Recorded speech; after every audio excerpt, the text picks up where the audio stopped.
Avant de commencer, si vous êtes nouveau sur notre chaîne, abonnez-vous et activez la cloche de notification pour ne pas rater aucune de nos prochaines vidéos. Le président de la transition, le colonel Mamadi Doumbouya, s'est rendu vendredi au site directionnel de Koloma, en compagnie du ministre Ousmane Gawal Diallo, ministre de l'Urbanisme, de l'Habitat et de l'Aménagement du Territoire, et plusieurs cadres du département.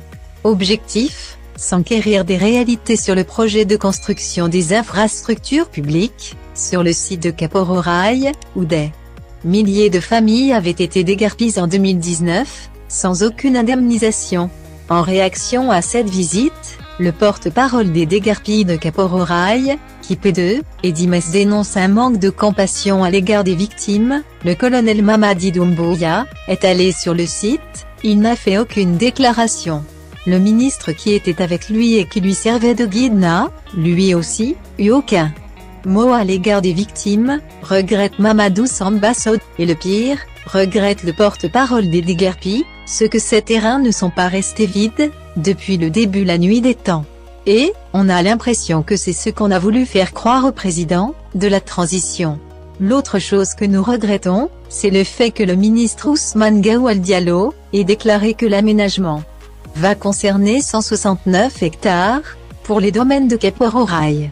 Là aussi, soit le ministre n'est pas bien informé, ou il y a quelque chose qui ne marche pas, parce que le centre directionnel de Koloma, un ensemble de 267 hectares.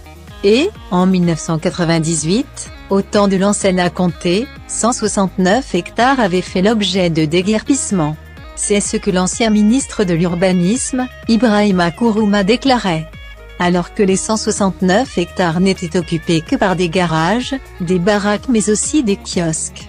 Si donc, ce sont les 169 hectares qui sont concernés par l'aménagement, donc il va falloir qu'on nous restitue les 98,5 hectares qui ont fait l'objet de déguerpissements injustes, en 2019 sous Alpha Condé, a fait remarquer Mamadou Samba Sow, alors que le dossier reste pendant à la haute cour de justice de la CEDEAO, en raison du coup d'État du 5 septembre, le porte-parole des déguerpis se demande si la situation des 1200 familles déguerpies n'est pas dans l'oubliette, d'autant plus que les multiples sollicitations pour une audience avec le chef de l'État sont sans suite. Nous sommes oubliés dans la mesure où nous avons adressé 3 demandes d'audience au président de la République.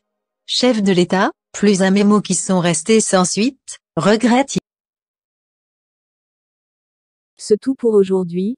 Si vous aimez notre contenu, n'hésitez pas à vous abonner et d'activer la cloche de notification pour ne pas rater aucune de nos prochaines vidéos.